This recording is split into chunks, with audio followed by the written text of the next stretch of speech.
Hi friends, అందరికీ నమస్కారం. నేను తెల్ల జొన్నల రవ్వతోటి దోశ పోస్తున్నాను. వాడు రొట్టె తినడు కాబట్టి నేను ఇలా దోశ పోస్తున్నాను.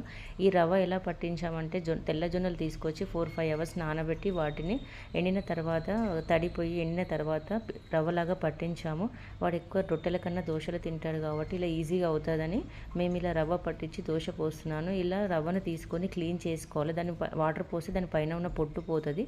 అలా తీసేసిన తర్వాత మిక్సీలో తీసుకొని వాటర్ పోయకుండా ఇలా మిక్సీ పట్టుకోవాలి. ఇది మెత్తగా అవుతుంది, మరీ స్మూత్గా ఏం రాదు. మినపప్పు లేదు కాబట్టి, ఉట్టి రవ్వ కాబట్టి కొంచెం రవ్వ ఉంటుంది. ఇలా అందులోని సాల్ట్ వేసుకొని కొంచెం వాటర్ పోసుకోవాలి, లూజ్గా చేసుకోవాలి. చిక్కగా ఉంటే తిక్కుగా వస్తుంది దోశ కాబట్టి పల్చగా చేసుకోవాలి. ఇలా నేను ఐరన్ ప్యాన్ కాబట్టి ఆనియన్ ఎక్కువగా రబ్ చేస్తాను. ఇలా ఆనియన్ రబ్ చేసి దోశను స్పూన్తో కాకుండా గ్లాస్ తోటి పోస్తే చాలా చక్కగా వస్తుంది. ఇలా దోశ పోసిన తర్వాత కొంచెం ఆయిల్ వేసి తిప్పాలి. ఇలా కొంచెం హీట్ అయిన తర్వాత దోశ కాలిన తర్వాత మావాడైతే ఎక్కువ పొడి పెట్టుకొని తింటాడు. మళ్ళీ ఎలాంటి చట్నీ అయినా బాగుంటుంది. ప్లీజ్ సబ్స్క్రైబ్ చేసుకోండి.